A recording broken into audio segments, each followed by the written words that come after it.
على سيدنا ومولانا محمد وعلى سيدنا علي وسيدتنا فاطمة وسيدتنا زينب وسيدنا حسن وسيدنا حسين وعلى آله وصحبه وبارك وسلم.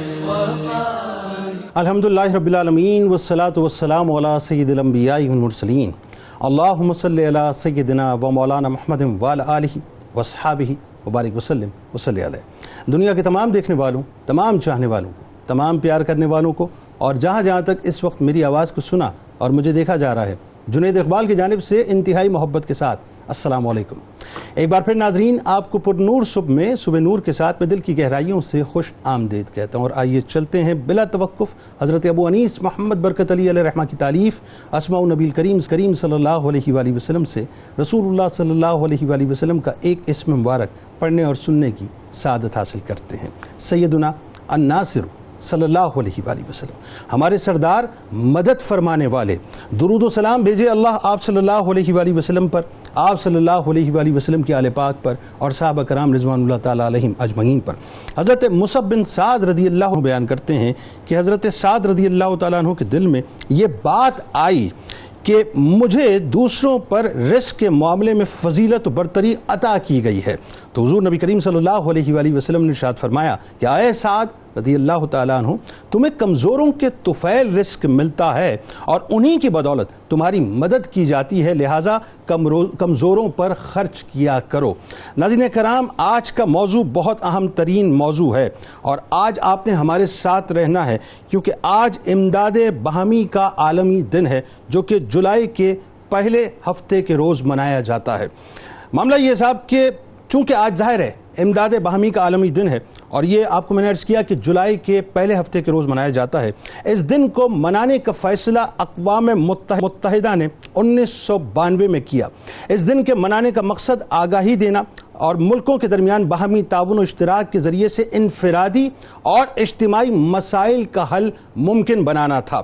ایک دوسرے کی کفالت کرنا، مل جل کر دکھ درد بانٹنا، ایک دوسرے کی دیکھ بھال کرنا، یہ امداد باہمی کا ناظرین مکمل تصور ہے جو میں نے آپ کے سامنے پیش کیا.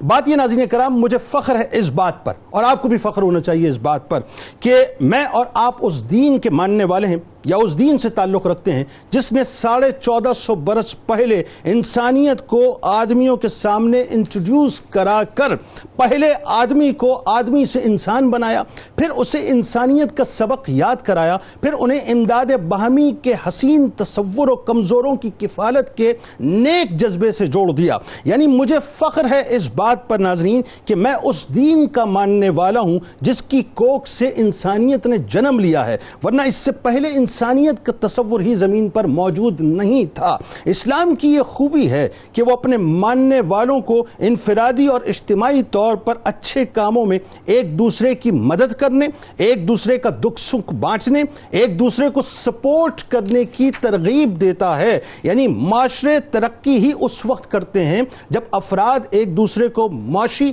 معاشرتی، سماجی حوالوں سے اسپیس دیتے ہیں اور ایک دوسرے کی مدد کرتے ہیں. حدیث شریف میں آتا ہے ناظرین کہ بے شک سب اہل ایمان آپس میں بھائی بھائی ہیں. پھر فرمایا کہ تم مومنین کو آپس میں مہربانی، شفقت اور لطف و کرم میں ایسے دیکھو گے جیسے کوئی جسم کہ جب اس میں کسی ایک عضو کو تکلیف پہنچتی ہے تو سارا جسم تکلیف میں مبتلا ہو کر بے خوابی اور بخار کو دعوت دیتا ہے. پھر کفالت عامہ کا ناظرین کیا حسین، کیا خوبصورت تصور اسلام نے اس حدیث پاک میں پیش کیا. ذرا دل کی سماعتوں سے سنیے کہ ایک مومن دوسرے مومن کے لیے ایسے ہے جیسے عمارت جس کا ایک حصہ دوسرے حصے کو تقویت پہنچاتا ہے. اور آپ صلی اللہ علیہ وآلہ وسلم نے اپنی انگلیوں مبارک کو جو ہے آپس میں ملا کر یوں فرمایا کہ ایسے جو ایک دوسرے کو تقویت دیتا ہے. اسی طرح سے ناظرین ایک اور جگہ آپ نے فرمایا کہ مسلمان کا بھائی ہے، نہ اس پر ظلم کرتا ہے نہ اس کی مدد چھوڑتا ہے، اور جو اپنے بھائی کی حاجت پوری کرنے میں لگا ہوتا ہے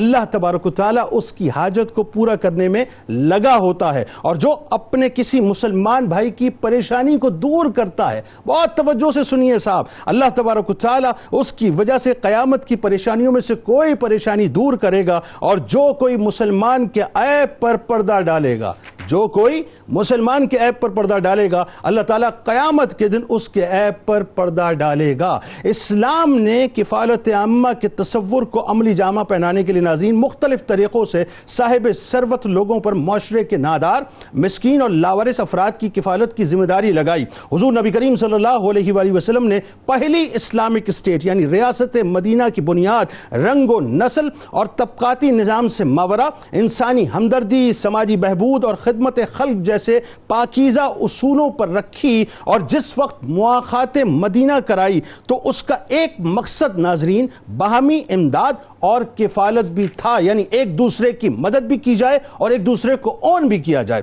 اسلام مل بانٹ کر کھانے کی ترغیب دیتا ہے، مسلمانوں کو ایک ایسے نظام میں باندھتا ہے جس میں کوئی خود کو تنہا محسوس نہ کرے، آئسولیشن میں یا اکیلا محسوس نہ کرے، سب کو ایک دوسرے کی ذمہ داری دیتا ہے اور سب سے بڑھ کر ایک دوسرے کے مال پر حق دیتا ہے. نبی کریم صلی اللہ علیہ وآلہ وسلم نے فرد کی جان، مال، عزت و آبرو کو نہ صرف تحفظ عطا فرمایا بلکہ امن و آشتی سے تمدنی زندگی گزارنے کے رہنما اصول بھی وضع فرما دیے. حضور نبی کریم صلی اللہ علیہ وآلہ وسلم نے خدمت خلق اور امداد باہمی کو کس قدر اہم اور مقدس قرار دیا اور پھر کیسی آفاقیت اس کو عطا کی. ناظرین ذرا سنیے، آپ صلی اللہ علیہ وآلہ وسلم فرماتے ہیں کہ خیر الناس من ينفع الناس، بہترین انسان وہ ہے جس کا وجود انسانوں کے لیے مفید ہو.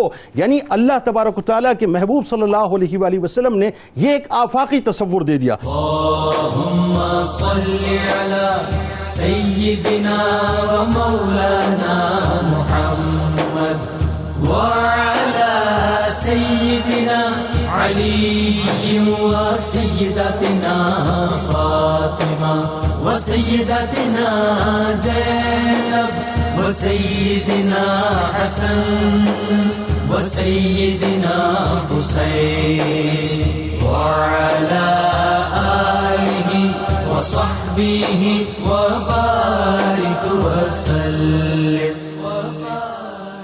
اللهم صل على سيدنا ومولانا محمد وعلى سيدنا علي وسيدتنا فاطمة وسيدتنا زينب وسيدنا حسن وسيدنا حسين وعلى آله وصحبه وبارك وسلم. قرآنک ایک تصور ہے امداد باہمی کا، اس حوالے سے گفتگو فرمائیں. بسم اللہ الرحمن الرحیم. هو القادر هو الحق هو المعین. امداد باہمی یعنی افراد معاشرہ کا ایک دوسرے سے تعاون کرنا، یہ لفظی طور پر امداد باہمی کا معنی ہے. بہت ساری ایسی چیزیں ہیں کہ دنیا والوں نے بعد میں اس کے لیے ایام مخصوص کیے، لیکن رحمت للعالمین صلی اللہ علیہ وسلم نے اپنے اقوال مبارک اور اپنے اعمال مبارک سے جس معاشرے کی بنیاد رکھی، اس معاشرے کی گھٹی میں یہ تمام تعلیمات شامل تھیں. اور جیسے وقت گزرتا چلا جا رہا ہے یہ چیزیں ہمیں نظر آتی چلی جا رہی ہیں کہ انہی تعلیمات کو لوگ فالو کر رہے ہیں.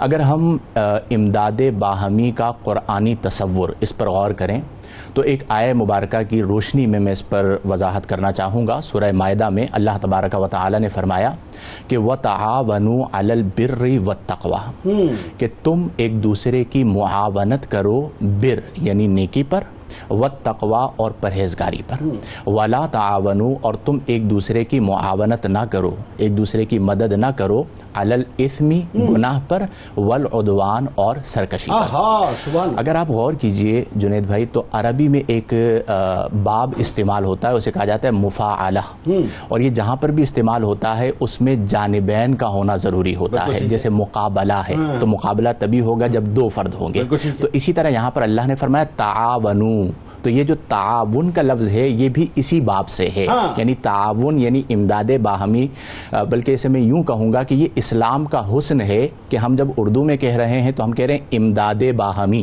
لیکن جب ہم عربی میں آئیں گے اور صرف لفظ تعاون کہیں گے تو یہ دونوں معنی اس ایک لفظ میں موجود ہیں، چونکہ تعاون ہوگا ہی تب جب دو چیزیں موجود، دو افراد موجود ہوں، یعنی افراد معاشرہ کا ایک دوسرے کے ساتھ تعاون کرنا۔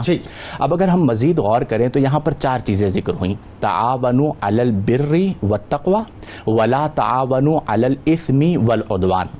یہاں پر تقوی اور اسم، ان دو چیزوں کا تعلق ہمارے اخلاقی اور مذہبی پہلوؤں کے ساتھ ہے، اور اسی طرح تعاونوا علی البر، بر اور عدوان، ان دونوں کا تعلق ہمارے معاشرتی پہلوؤں کے ساتھ ہے۔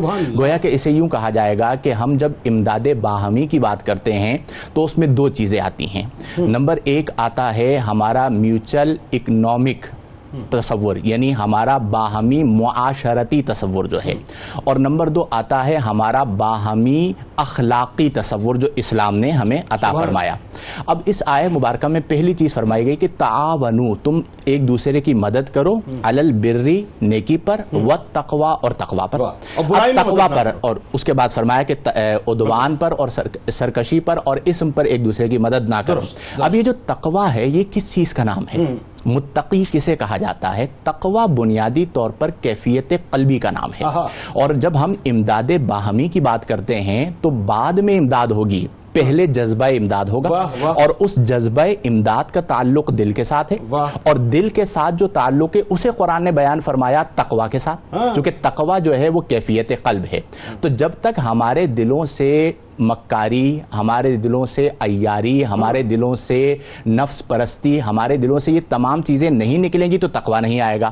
تو اللہ نے فرمایا کہ تعاونوا، تم ایک دوسرے کی معاونت کرو تقوی پر، اور قرآن کریم فرقان حمید ہی میں اللہ تبارک و تعالی نے دوسرے مقام پر فرمایا کہ واتقوا اللہ، اور تم اللہ تبارک و تعالی سے ڈرو، وَعْلَمُوا اور اس بات کو جان لو کہ انکم ملاقوہ، تم اللہ سے ملنے والے ہو، اور پھر فرمایا وبشر المؤمنین، اے میرے محبوب صلی اللہ علیہ وسلم جو آپ کے غلام ہیں آپ انہیں بشارت دے دیجئے۔ تو یہاں پر مفسرین نے لکھا کس چیز کی بشارت؟ تو فرمایا اس چیز کی بشارت کہ جو تقوی کے ساتھ اللہ سے ملیں گے اللہ تبارک و تعالی ان سے راضی ہو جائے گا۔ سبحان اللہ۔ دوسری بات فرمائی کہ تم ایک دوسرے کی مدد نہ کرو اسم اور عدوان پر۔ تو اسم کے بارے میں قرآن کریم فرقان حمید میں اللہ تبارک و تعالی نے ارشاد فرمایا کہ قل، اے محبوب صلی اللہ علیہ وسلم آپ فرما دیجئے کہ میرے رب نے حرام فرما دیا ہے فواحشہ، بے حیائی کی باتوں کو، اور پھر اس کے بعد فرمایا والاسم، تو یہاں پر وہی والی بات وتعاونوا علی البر والتقوی ولا تعاونوا علی الاثم والعدوان۔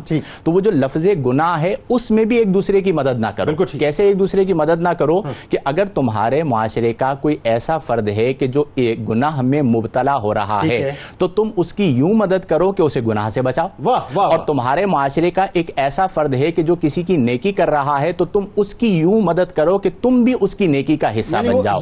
ظالم کی مدد اس طرح کرو اسے ظلم سے جو روکو، ظلم سے روکو۔ دوسری بات یہاں پر یہ ہے کہ جب ہم یہ بات کرتے ہیں کہ باہمی امداد معاشرتی اعتبار سے اور باہمی امداد معاشی اعتبار سے، یعنی اسلام نے ہمیں دو تصور عطا فرمائے کہ آپ جو ہے وہ معاشرتی اعتبار سے بھی ایک دوسرے کی مدد کریں اور معاشی اعتبار سے بھی ایک دوسرے کی مدد کریں۔ تو اس بات کو قرآن میں یوں بیان فرمایا گیا کہ انما المؤمنون اخوہ، کہ اے محبوب صلی اللہ علیہ وآلہ وسلم آپ ارشاد فرما دیجئے کہ تمام ایمان والے آپس میں بھائی بھائی ہیں۔ تو گویا کہ اسلام کے نظام حیات میں عملی طور پر امداد باہمی کا تصور دیا گیا، لیکن اس میں بنیاد کو تھاما گیا کہ جب تک تم دل ٹھیک نہیں کرو گے تو تمہیں خارج میں امداد باہمی نظر نہیں آئے گی، اور اگر تم اپنے دل میں جذبہ امداد کو پیدا کر لو گے تو اللہ تعالیٰ دلوں کو دیکھتا ہے، تمہیں خارج میں امداد باہمی نظر بھی آئے گی اور اس پر اللہ تعالیٰ تمہیں اجر بھی عطا فرمائے گا. بالکل ٹھیک ہے، بات آگے بڑھاتے ہیں. بڑا خوبصورت تصور، ایک بڑا یوں سمجھ لیجئے کہ ایک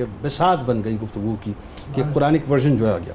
اب اس سے قبل کہ میں آپ کی طرف آؤں، ہمارے ساتھ موجود ہیں ممتاز عالم دین، آپ کے ہمارے ہم سب کے بہت پسندیدہ جناب مفتی سید نور رحمانی صاحب. آپ کو بھی خوش آمدید اور السلام علیکم. اچھا پروفیسر صاحب، اب آپ کی طرف آتے ہیں. یہ اس سے قبل کہ میں سرکار علیہ السلام کے دور اقدس کے بارے میں سید صاحب سے پوچھوں کہ امداد باہمی کا تصور کیا تھا، ذرا پہلے سرکار علیہ السلام کے فرامین پہ بات کرتے ہیں کہ امداد باہمی کے حوالے سے احادیث ہمیں بڑا تواتر سے بتاتی ہیں اور پھر کیٹیگوریکل بتاتی ہیں، یعنی ایک مسلمان کی حیثیت سے بھی بتاتی ہیں کہ مسلمان کو کیا کرنا چاہیے، اور پھر جو آفاقی انسانیت کا تصور ہے اس حوالے سے پلیز. بسم اللہ الرحمن الرحیم.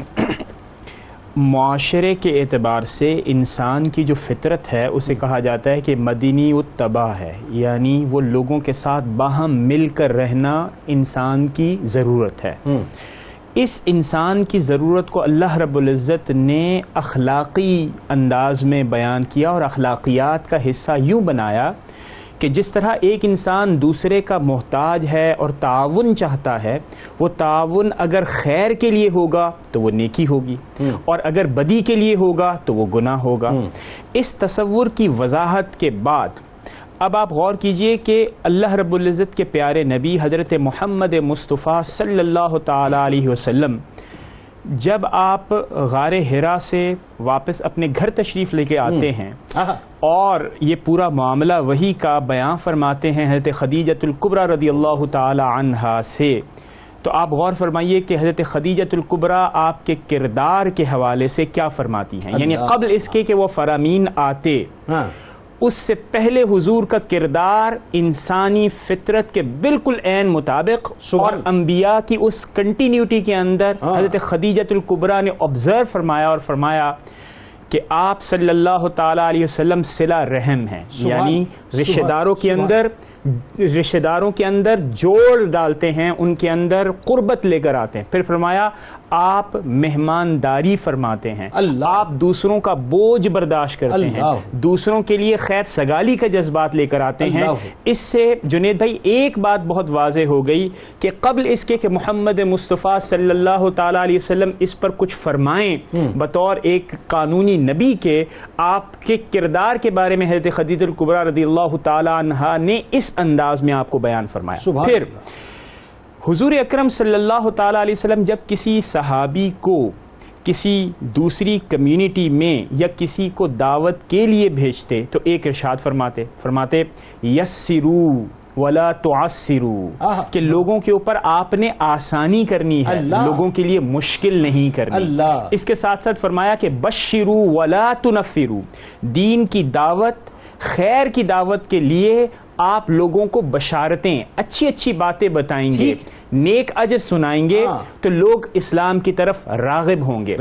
پھر فرمایا کہ جیسے کہ آپ نے بھی حدیث انٹرو میں پڑھی کہ پوری مخلوق کیا ہے؟ اللہ رب العزت کا کنبہ. اب اللہ رب العزت کے نزدیک محبوب کون ہوگا؟ جو اس کنبے کی ضروریات کو پورا کرے.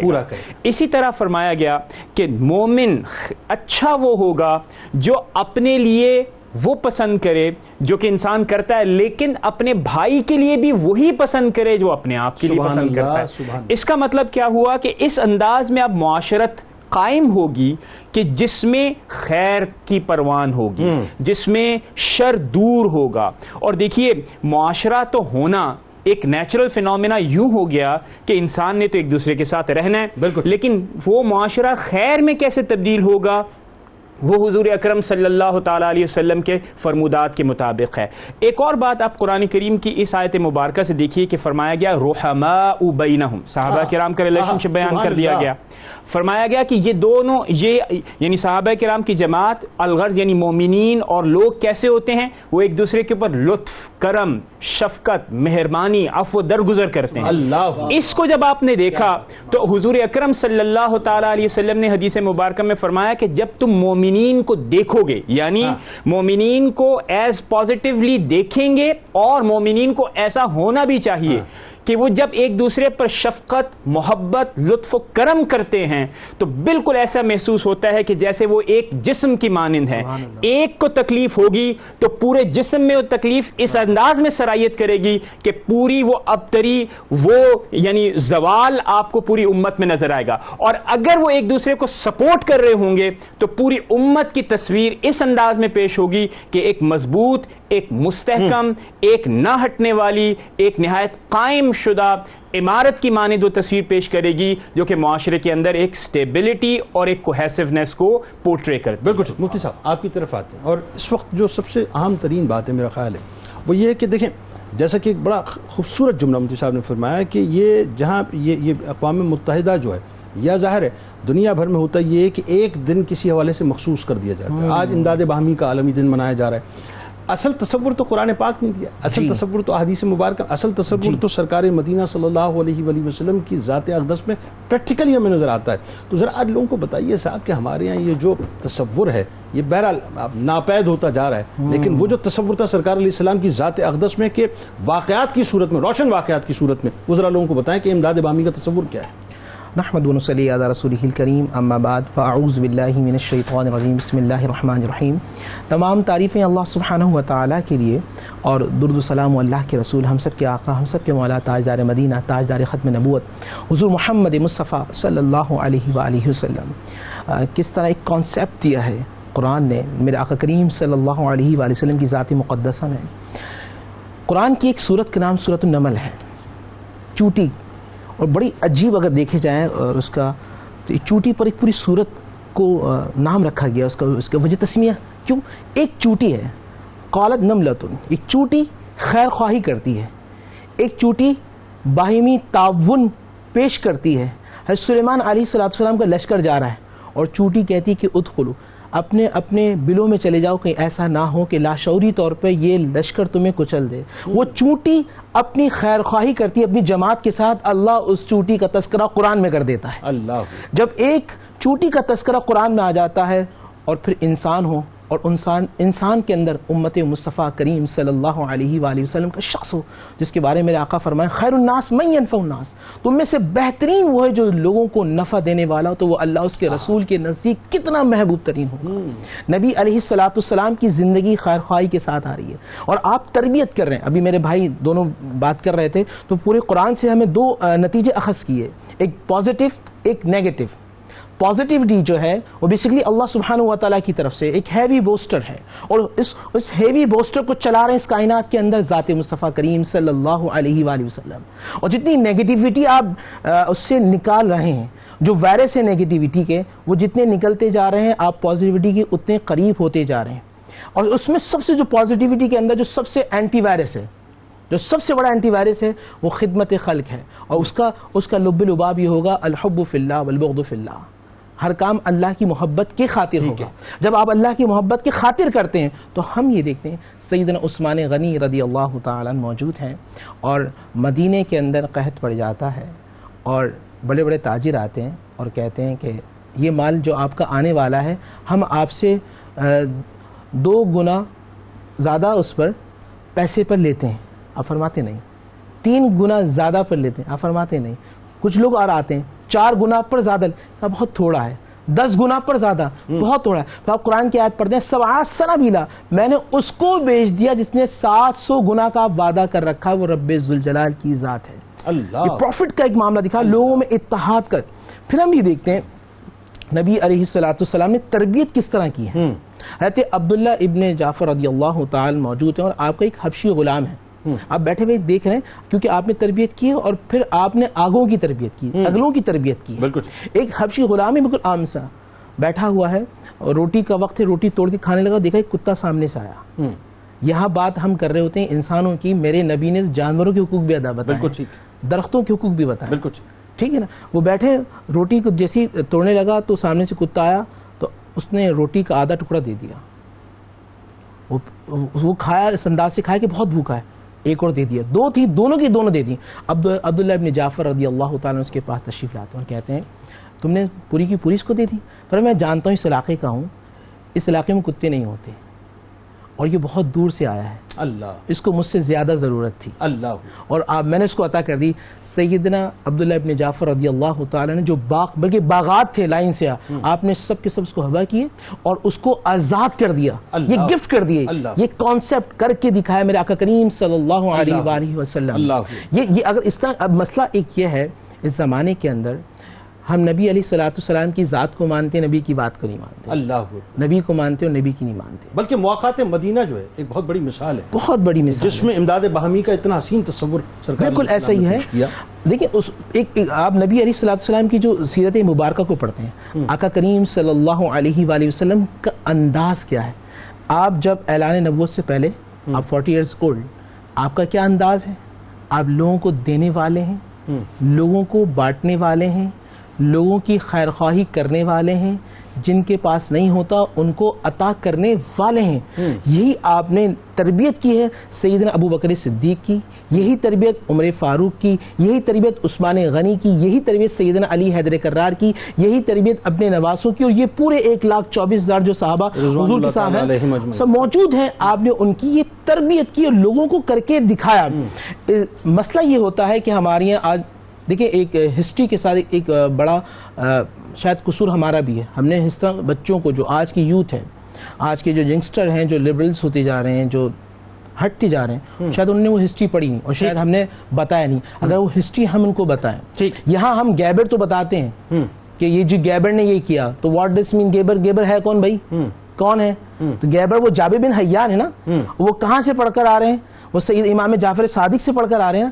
اگر ہم یہ ہسٹری بتائیں کہ ہمارے بڑوں نے یہ کام کیے ہیں, تو جو آج جو دین سے انحراف ہو رہا ہے نوجوان نسل کے اندر, اس میں کمی واقع. اللہم صلی علی سیدنا و مولانا محمد وعلی سیدنا علی و سیدتنا فاطمہ و سیدتنا زینب و سیدنا حسن و سیدنا حسین وعلی آلہ و صحبہ و بارک وسلم.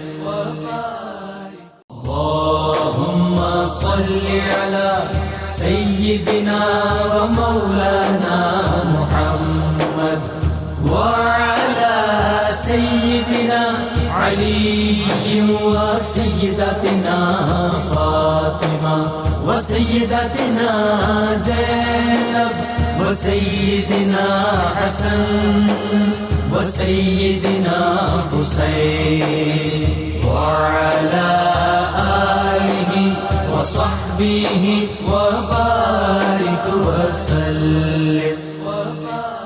مفتی صاحب, سرکار علیہ السلام کا جو یعنی جو انٹروڈکشن ظاہری اعلان نبوت سے پہلے معاشرے کے سامنے, جہاں صادق اور امین کی بات ہے, وہاں ظاہر ہے آپ بے کسوں کے والی ہیں, یتیموں کے والی ہیں, بیواؤں کے مددگار ہیں, بے سہاروں کے سہارا دینے والے ہیں, یتیموں کے سروں پر دست شفقت رکھنے والے ہیں. یہ جو تصور ہے اسلام کا, یہ بنیادی طور پہ کفالت عامہ کا, یہاں سے ذرا آغاز کیجیے. بسم اللہ الرحمن الرحیم. دونوں بڑے خوبصورت موضوع ہیں, امداد باہمی اور کفالت عامہ. ٹیکنیکلی دونوں میں فرق یہ ہے کہ جب ہم امداد باہمی کی بات کرتے ہیں تو اس میں جانبین سے کچھ لینا اور کچھ دینا ہوتا ہے, لیکن جب ہم کفالت عامہ کی بات کرتے ہیں تو وہ یک طرفہ ہوتی ہے اور یہ بڑی قربانی ہوتی ہے, کیونکہ جہاں پہ کچھ مل رہا ہو وہاں پر کچھ دے دینا اتنی بڑی بات نہیں ہوتی, اور جہاں پر کچھ نہ مل رہا ہو وہاں پر اگر آپ کے ذمے پر ایک ذمہ داری ڈال دی جائے تو اس ذمہ داری کو نبھانا یہ بہت اعلیٰ بات ہوتی ہے. تو اسلام نے دونوں چیزوں کا تصور دیا, امداد باہمی کا بھی تصور دیا اور کفالت عامہ کا بھی تصور دیا. کفالت کا لفظی معنی تو ہوتا ہے ذمہ داری, ضمانت, بار اٹھانا. جیسے کہا جاتا ہے کہ میں گھر کا کفیل ہوں, یعنی میں گھر کا بار اٹھاتا ہوں, میں گھر کا ضامن ہوں اور مجھ پر گھر کی ذمہ داری ہے. اگر ہم کفالت کی بات کریں تو کفالت دو طرح سے ہے, ایک ہے انفرادی کفالت اور ایک ہے اجتماعی کفالت. اور اسلام نے قرآن کریم فرقان حمید میں اللہ تبارک و تعالی نے خاص طور پر انفرادی کفالت کو بھی بیان فرمایا اور اجتماعی کفالت کو بھی بیان فرمایا. انفرادی کفالت کو تو عامۃ المؤمنین کے لیے رکھا, جیسے کہ قرآن میں اللہ تبارک و تعالی نے فرمایا کہ اے ایمان والو انفقوا من طیبات ما رزقناکم، جو میں نے تمہیں رزق عطا فرمایا ہے وہ تم خرچ کرو. تو یہ انفرادی کفالت ہے کہ آپ کا پڑوسی بھوکا ہے تو آپ اس کا خیال کیجئے، اسے کھانا پہنچائیے، یہ بھی کفالت کے زمرے میں آتا ہے. اور اس حوالے سے نبی کریم صلی اللہ علیہ وآلہ وسلم کی کئی احادیث مبارکہ ہیں. ایک موقع پر آپ نے فرمایا کہ جس نے سیر ہو کر کھایا اس حال میں کہ اس کا پڑوسی بھوکا تھا اور وہ اس بات کو جانتا تھا کہ اس کا پڑوسی بھوکا ہے، تو ما آمن بی، یہ ایسا ہے جیسا کہ وہ مجھ پر ایمان ہی نہیں لائے. تو آپ دیکھیں کہ یہاں پر انفرادی کفالت کو بیان کیا گیا. اور نبی کریم صلی اللہ علیہ وسلم نے یہ کفالت عملی طور پر فرمائی. اگر آپ مکی زندگی کو دیکھیں تو نبی کریم علیہ افضل الصلاۃ والتسلیم فقراء غرباء کو ڈھونڈا کرتے تھے اور انہیں کھانا کھلایا کرتے تھے. پھر اس کے بعد جو اجتماعی کفالت ہے اس کا اگر ہم تصور دیکھیں تو ابھی آپ نے مواخات مدینہ کا ذکر کیا، تو مواخات مدینہ بیسیکلی جو ہے وہ کفالت کا نظام ہے. اس کی وجہ کیا ہے کہ یہاں پر دو طرفہ نہیں ہے. مواخات جو ہے وہ ایک طرفہ ہے، چونکہ مہاجرین تو بے سر و سامان کی حالت میں آئے ہیں اور جو کچھ ان کے پاس منقولہ اور غیر منقولہ جائیداد تھی سب چھوڑ کر آ گئے تھے. تو نبی کریم علیہ افضل الصلاۃ والتسلیم نے عقد مواخات فرمایا. ابھی عقد مواخات کیا تھا کہ انصار کفیل بنے تھے ان کے جو ہجرت کر آئے تھے. یہ کفالت عامہ کا نظام دیا گیا. اور جب نبی کریم علیہ افضل الصلاۃ والتسلیم نے پہلی بار یہ کفالت عامہ کا نظام دیا تو صحابہ کرام رضی اللہ تعالی عنہم اس کی عملی تفسیر بن گئے. اور عملی تفسیر یوں بنے کہ نبی کریم کی بارگاہ میں عرض کی کہ یا رسول اللہ جو کچھ ہمارے پاس ہے وہ ہمارے اور مہاجرین کے درمیان تقسیم فرما دیجیے. اور مہاجرین کو آفر کی انصار صحابہ کرام نے، حتیٰ کہ یہاں تک آفر کر دی کہ جن کے عقد نکاح میں 2 ازواج تھی تو انہوں نے کہا کہ ایک زوجہ کو میں طلاق دے دیتا ہوں، ان سے تم نکاح کر لو. بخاری شریف کی حدیث کے اندر موجود ہے.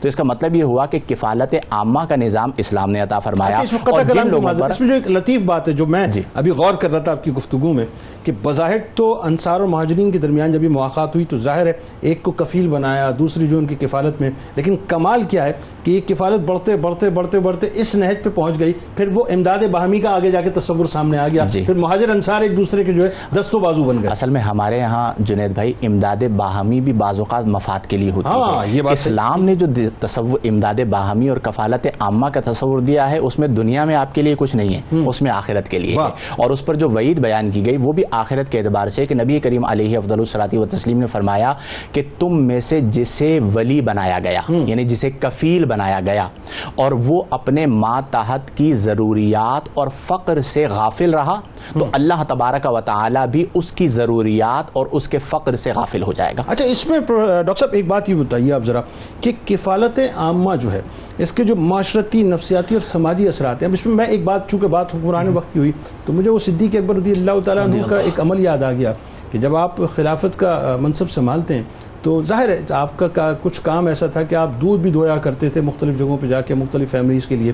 تو وہی بات ہے کہ ایک عورت نے شکوہ کیا کہ آپ کون کرے گا، تو آپ نے فرمایا میں یہ کام کرتا ہوں، میں یہ کام کروں گا. تو یعنی یہ بنیادی طور پہ گراس روٹ لیول پہ جا کے لوگوں کی مدد کرنا یا ان کی کفالت کرنا، جبکہ آپ موجود کس سیٹ پہ؟ حکمران وقت کی سیٹ. سبحان اللہ. کیا مطلب کیا اثرات ہیں ذرا فرمائیے.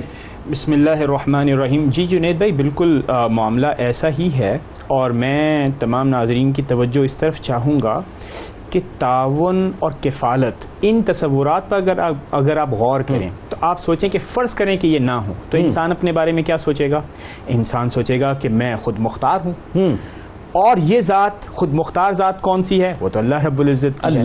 تو جو شخص تعاون نہیں کرتا یا وہ یہ سمجھتا ہے کہ میں بے تعاون، کسی کے تعاون کے بغیر عالم بن سکتا ہوں، بہترین تاجر بن سکتا ہوں، میں اپنی زندگی خود سے گزار سکتا ہوں، وہ دراصل ایک تو اپنی فطرت کا انکار کر رہا ہے، ٹھیک ہے، اور اس کے ساتھ ساتھ اپنے اندر خدائی صفات پیدا ہونے کا دعویٰ کر رہا ہے جو کہ شرک سے کم نہیں. اللہ اکبر. اچھا اس نفسیات سے جب آپ باہر اس وقت آئیں گے جب اسلام کے اس تصور کے اوپر آپ آئیں گے کہ ایک تو آپ نے تعاون کرنا ہے اور دوسرا آپ نے شفقت، لطف، کفالت کرنی ہے. اچھا پریکٹیکلی اب آپ دیکھیے کہ چونکہ آج ہم اس دن کے اندر بھی بیٹھے ہوئے ہیں جہاں پر اقوام متحدہ کا جو ڈے آف انٹرنیشنل کوآپریشن ہے، اب غور کرنے کی بات یہ ہے کہ مواخات مدینہ کا ذکر ہوا. آپ دیکھیے کہ یعنی چند ماہ کے اندر اور چند سالوں کے اندر مسلم معاشرہ ایسا ہو گیا کہ مہاجرین انصار کے اندر داخل ہو گئے اس انداز میں کہ کوئی فرق نہ رہا، ایک دوسرے کی مدد کرتے رہے. اب 1992 کے اندر جو تعاون جن بنیادوں پر بڑھانے کی کوشش یا پروپیگنڈا کیا جا رہا ہے اس کے اندر آپ مجھے بتائیے کہ کتنے ممالک میں غربت کم ہو گئی, کتنے ممالک کی ڈپینڈنسی کم ہو گئی. اس کے اوپر ہمیں غور کرنا چاہیے, نہیں کرنا چاہیے. اسی طرح تعاون کا مطلب کیا ہے, اس پر بھی غور کرنا چاہیے ہمیں. کیا آپ تعاون سے یہ مراد لے رہے ہیں کہ غریب اور محتاج ممالک میں حق کے مداخلت آپ کو مل جائے گی؟ تو یہ بھی اصولوں کے خلاف ہے, اخلاقیات کے خلاف ہے. اب اسلام, آپ غور کیجئے کہ جب اسلام نے یہ کہا کہ آپ کو تعاون کرنا چاہیے, یعنی جب پوچھا گیا کہ کہاں خرچ کیا جائے تو فرمایا گیا قل العفو, جو زائد ہے ہر ایک کو خرچ کرو. قرآن کریم میں ایک اور جگہ پر فرمایا گیا کہ جنت کی بہاریں وہ لوگ لوٹیں گے اور جنت کے اندر بہنے والی نہروں کے کناروں پر وہ لوگ ہوں گے جن کے مالوں کا حصہ مختص ہے حاجت مندوں کے لیے اور ضرورت مندوں کے لیے. لیکن اسلام نے کس بات کا ساتھ اہتمام کیا کہ لا تبطلوا صدقاتکم بالمن والعذا, کہ آپ نے نہ اذیت دینی ہے نہ ریاکاری کرنی ہے. اس کا مطلب یہ ہوا کہ اسلام ایک خوبصورت امداد باہمی اور کفالت اس انداز میں کہ آپ کسی انسان پر دست شفقت نہیں رکھ رہے, بلکہ آپ اللہ رب العزت کے فرمان, حضور پرنور حضرت محمد مصطفیٰ صلی اللہ تعالی علیہ وسلم کی سنتوں کو زندہ رکھ رہے ہیں. اللہم صلی علی سیدنا و مولانا محمد وعلی سیدنا علی و سیدتنا فاطمہ و سیدتنا زینب و سیدنا حسن و سیدنا حسین وعلی آلہ و صحبہ و بارک وسلم. اللہم صلی علی سیدنا و مولانا محمد وعلی سیدنا علی و سیدتنا فاطمہ و سیدتنا زینب و سیدنا حسن و سیدنا حسین وعلی آلہ و صحبہ و بارک وسلم. سرکار مدینہ صلی اللہ علیہ وآلہ وسلم نے جس سوچ کو نظریے کو پلانٹ کیا, ٹھیک ایک صدی کے بعد حضرت عمر بن عبدالعزیز رضی اللہ تعالیٰ عنہ کا دور ہے. میں نے ابتدا میں حوالہ دیا کہ زکوٰۃ دینے والے موجود, زکوٰۃ لینے والے موجود نہیں ہیں, یعنی اس کی ہم نے کلائمیکس دیکھی. پھر وہ خدا, وہ اللہ معاف کرے, پھر وہ جو ریورسل ہم نے دیکھا امت کا, وہ جو ٹوٹ پھوٹ دیکھی, وہ جو تقسیم دیکھی, اس کے اندر امداد باہمی کا تصور ختم ہو گیا. پھر ظاہر ہے اجتماعی اور انفرادی طور پہ کفالت کا تصور بھی ختم ہو گیا. آج جو اسلامی نظام ہے, یعنی ہم اسلامی نظام کی جو ہم بات کرتے ہیں جس میں باہمی کفالت کی بات ہم کرتے ہیں یا ہم کفالت عامہ کی بات کرتے ہیں, تو معاشرے کی جو بدحالی اور بے حسی اور خود غرضی ہے وہ بھی تو ہمیں عروج پہ نظر آتی ہے کہ وہ ایک دوسرے کی مدد کرنے کا تصور ناپید ہوتا جا رہا ہے. کفالت تو چھوڑیے صاحب, ہم کسی کو اون کرنے کو تیار نہیں. بتائیے ذرا اس بات. بسم اللہ الرحمن الرحیم. اس کی سب سے بڑی وجہ یہ کہ اللہ والوں سے دوری ہے. ابھی جو خانقاہ کی بات کی جا رہی تھی نا, خانقاہ میں جو اللہ کا ولی موجود ہوتا تھا وہ اپنی ذات میں ایک ادارہ ہوتا تھا جہاں وہ تربیت کرتا تھا. اچھا, ہمیں دیکھتے ہیں خانقاہ بیسیکلی ایک این جی اوز کا کام کر رہی ہوتی تھی. جہاں یتیم آ رہا ہے تو جب تک وہ بالغ نہیں ہوتا اس کی کفالت کی ذمہ داری لی جاتی ہے. بالکل صحیح. کوئی بیوہ عورت آ رہی ہے, اس کی بچی کی شادی ہے, تو خانقاہ کی طرف سے مریدین کا کام ہوتا تھا کہ اس کی تمام اخراجات کو اٹھانا, اور جب تک اس کی تقریب ختم نہیں ہوتی خانقاہ یہ کام کرتی تھی. خانقاہ ایک انسٹیٹیوٹ ہوتی تھی کہ جہاں علماء موجود ہوتے تھے اور وہ لوگوں کی تربیت کر رہے ہوتے تھے. اس زمانے کے اندر ایک بہت بڑا جو خلا نظر آتا ہے وہ تعلیم پر توجہ ہے مگر تربیت پہ توجہ نہیں ہے, جس کی وجہ سے معاشرہ گرتا چلا جا رہا ہے. معاشرہ, سوسائٹی جو ہے وہ ڈسٹرائے ہو رہی ہے, اور ڈسٹرائے ہونے کی ہمیں وہ دیکھنا ہوں گے کہ کیا وجوہات ہیں جن کی وجہ پر یہ ختم ہوتی جا رہی ہے. ایک تو نبی علیہ الصلوۃ والسلام کے جو فرامین ہیں وہ سن رہے ہیں مگر کان سے دل میں نہیں اتار رہے. بتائیے نا ذرا اس بارے میں یہ کہ یہ بے حسی کیوں بڑھ رہی ہے, جبکہ وہاں تو ایسا نہیں تھا. وہاں تو عمر فاروق رضی اللہ تعالیٰ عنہ کا دور دیکھیں, صدیق اکبر رضی اللہ تعالیٰ عنہ کا دور دیکھیں, جس انداز سے کفالتیں ہوتی تھیں اور جس انداز سے صحابہ اپنا سب کچھ لوٹا دیا کرتے تھے سرکار علیہ السلام کی بارگاہ میں. وہ ذرا بتائیے. ایک چھوٹا سا واقعہ بیان کروں, بخاری شریف کا ہے. نبی علیہ الصلوۃ والسلام صحابہ ساتھ ہیں, جا رہے ہیں.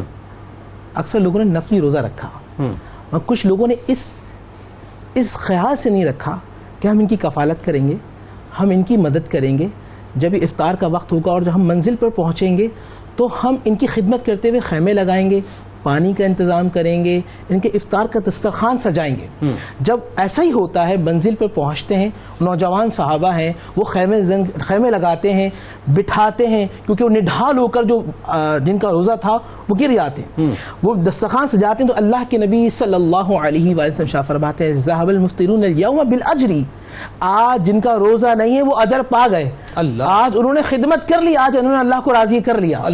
پھر وہ امام غزالی کا, کیونکہ صوفیہ کی بات ہو رہی ہے نا, امام غزالی کیا فرماتے ہیں, کیا ایک عجیب ایک واقعہ لے کر آتے ہیں کہ کچھ لوگ اللہ سبحانہ و تعالیٰ کی بارگاہ میں تشریف لے کے جائیں گے اس وقت کہ جب ایک خوف کا غلبہ ہوگا, ایک افراتفری کی حالت ہوگی, اس وقت کچھ لوگ ایسے ہوں گے جن کو اللہ نورانی منبر عطا فرمائے گا. اللہ جب اللہ کسی سے بات نہیں کر رہا ہوگا اپنے غضب کی حالت میں, مگر ان سے خاص گفتگو کی جا رہی ہے, لوگ حساب کتاب میں حساب کتاب کا انتظار کر رہے ہیں, اس وقت کو پراپر ٹائم دیا جا رہا ہوگا. جب لوگ پوچھیں گے کون ہے تو بتایا جائے گا یہ وہ لوگ تھے کہ دنیا میں جیتے اللہ کے لیے تھے, ایک دوسرے سے محبت اللہ کے لیے کرتے, جی جیتے اللہ کے لیے تھے. جب جئیں گے اللہ کے لیے تو پھر یہ کانسیپٹ ہوگا, یہ ساتھ بیٹھا ہے نا اس کی مجھے کفالت کرنی ہے کیونکہ میرے نبی نے کہا ہے. ان کے ساتھ جو بیٹھا ہے نا مجھے کفالت کرنی ہے کیونکہ میرے نبی نے کہا ہے, جو میرے نبی نے کہا ہے وہ مجھے کرنا ہے. زمانہ جو کہتا ہے وہ نہیں کرنا, بلکہ جو ذات مصطفیٰ کہتی ہے مجھے وہ کرنا ہے, کیونکہ جب میں نے ذات مصطفیٰ کے کہنے پہ چلنا شروع کر دیا تو بھی قرآن کی آیت ذہن میں آتی ہے, قل ان کنتم تحبون اللہ فاتبعونی یحببکم اللہ ویغفر لکم ذنوبکم. ہر کوئی اللہ سے محبت کرتا ہے, مگر جب حضور کے طریق پہ چلنا شروع کر دیا تو پوری کائنات کے خالق اس بندے سے محبت کرتا ہے اور اس بندے کے گناہوں کو معاف کر دیتا ہے. جب یہ تھاٹس اس وقت آ جائیں گے تو یہ افراتفری کا عالم ہے یہ ختم ہونا شروع ہو جائے گا. یہ اپنے اوپر ان چیزوں کو اپنے اوپر امپلائی کرنا ہے. مسئلہ زمانے میں یہ ہے کہ ہمیں دوبارہ خانقاہوں سے تعلق جوڑنا ہوگا. جب یہ خانقاہیں جو اصلاح کر سکتی ہیں, یہ اللہ والے ہیں جو دلوں کو بدل سکتے ہیں. بالکل ٹھیک. آپ تینوں آپ کا بہت شکریہ, آپ تشریف لائے, اللہ تعالیٰ اس گفتگو کو اپنی بارگاہ میں قبول فرمائے. کتاب الشفا کی جانب چلتے ہیں اور آج آپ کو بتاتے ہیں جو باہمی اتحاد ہے اس کا وظیفہ. باہمی اتحاد پیدا کرنے کے لیے اول و آخر درود پاک کے ساتھ 21 بار سورہ فاتحہ پڑھ کر اللہ تبارک و تعالیٰ سے دعا مانگیں اور یہ عمل 11 دن تک کریں. انشاءاللہ باہمی اتحاد کا جذبہ پیدا ہو جائے گا. حضرت عمر فاروق رضی اللہ تعالیٰ عنہ کا قول مبارک ہے کہ 3 چیزیں محبت بڑھانے کا ذریعہ ہیں. 3 چیزیں محبت بڑھانے کا ذریعہ ہیں. اول سلام کرنا, دوم دوسروں کے لیے مجلس میں جگہ خالی کرنا, اور تیسری بات مخاطب کو اچھے نام سے پکارنا. اللہم صلی علی سیدنا و مولانا محمد وعلی سیدنا علی و سیدتنا فاطمہ و سیدتنا زینب و سیدنا حسن و سیدنا حسین وعلی آلہ وصحبہ وبارک وسلم.